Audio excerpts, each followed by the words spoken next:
Hi, nice to actually meet you. Nice to meet you. So did you manage to find the right library? Yeah, it's alright. So I see you've got your consent form. You want to press first? Yeah. Awesome. Everything seems to be in order. You put your signature down the bottom. So do you understand everything that's in the consent form? Yeah. Everything about the experiment? And you haven't got any questions about the topic before we start? No, I'm good. Awesome. So as you know, the topic is about participation in team sports. And as it said in your consent form, we'd like to record you. So are you still alright for us to record this interview? Yeah, it's alright. So we'll start recording now. Awesome. So before we begin, thank you for coming down. So Ryan, can you tell me why you chose to participate in this research stuff? Well, I just saw the advert for the interview, and I was like, all right, this is interesting. I might as well do it with a bunch of free time. Mm-hmm. Awesome. And what did you find interesting about the advertisement for the research? Well, I'm someone who comes from practical and esports sort of, so I just wanted to talk about both of those things. So can you tell me what sports means to you? To me, I think sports is kind of just like a team exercise. You kind of just build trust and try to achieve a goal with that trust. Mm-hmm. And you mentioned earlier the difference between esports and traditional sports. Do those two things mean separate things to you, or are they the same? I think they're very similar, but they're different things. An esport is something that uses a lot of mental power and less physical power. But a physical sport is obviously something that's you have to really work at it, and it's not as much mental work. Mm-hmm.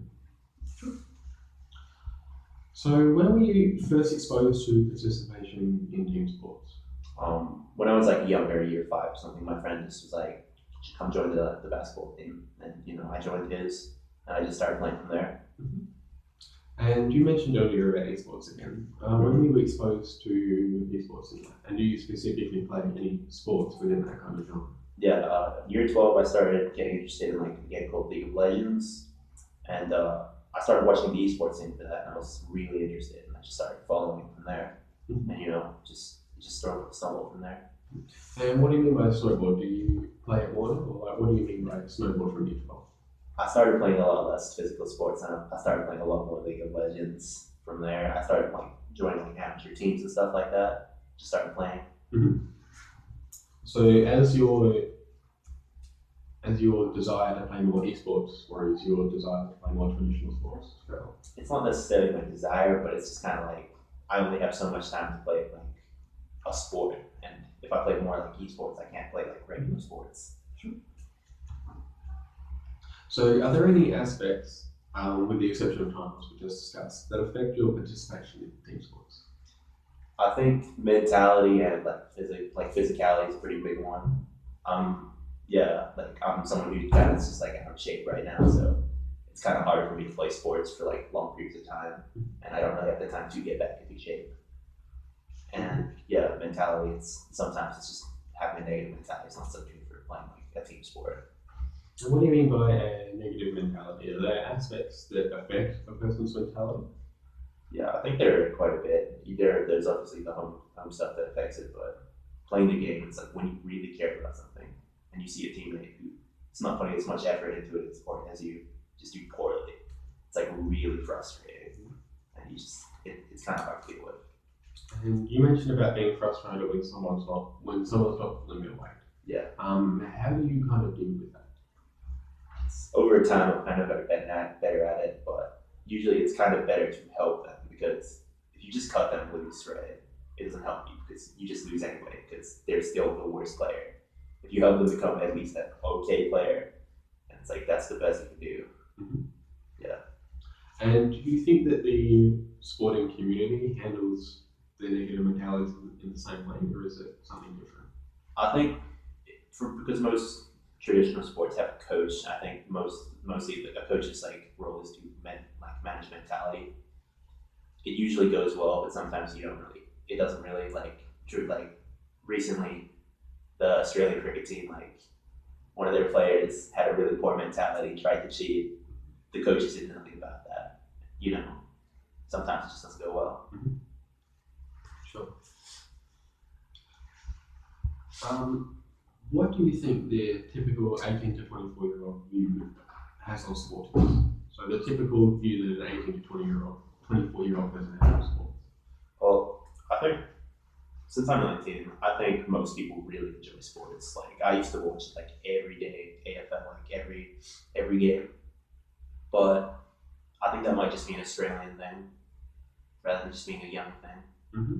But yeah, And what do you mean an Australian thing in regards to whether it's a young thing or an Australian thing?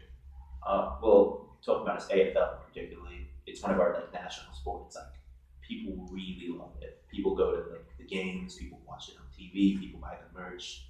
And it's like something people like really get into. And you mentioned AFL. Do you believe that this Australian view on sport fanacity extends to esports? I think to an extent, yeah. Like some of the teams from some of the like native teams from America, for instance, they really love them.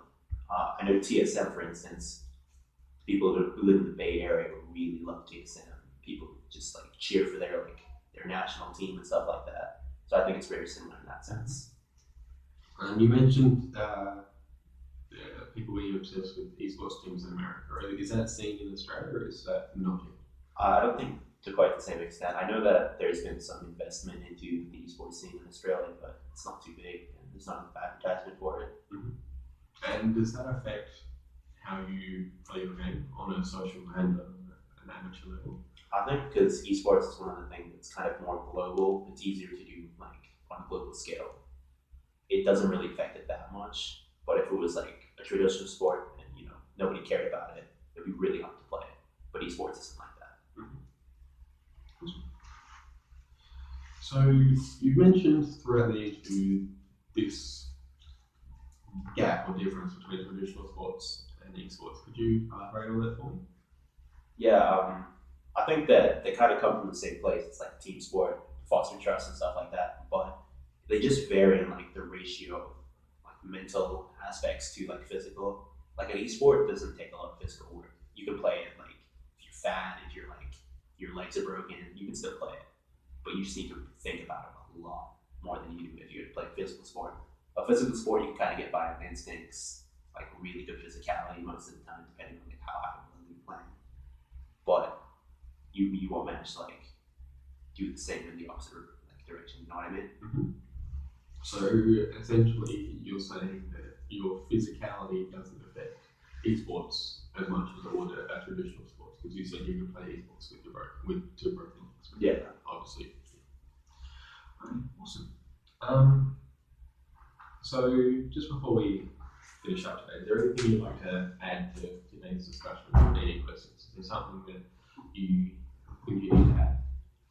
I think one thing I need to clarify is that esports players aren't necessarily like out of shape. Mm-hmm. It's just that aspect of playing an esport isn't important, and that's just So you don't necessarily need to be in peak physical shape, but you can be. Yeah, so like you could be like just a normal guy who's like physically fit and you can still play esports. Awesome. Sweet. Well, thank you for coming down, Sarah. Yep. As we mentioned before, and it was in your consent form, when the experiment is concluded and all the data is correlated and everything, if you'd like, you are more than welcome to be included on the email list, and we'll send you a copy of the article and then finally or some of what would you like? Yeah.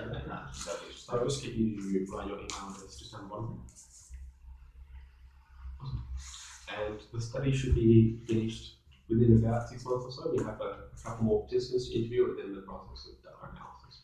Yeah. So do you have any questions about anything that I want to happen today? Nah, I think I'm good. Awesome. So we'll just stop the interview. Thank you very much for coming down today, Ron. Yep. I hope you enjoy the rest of your day.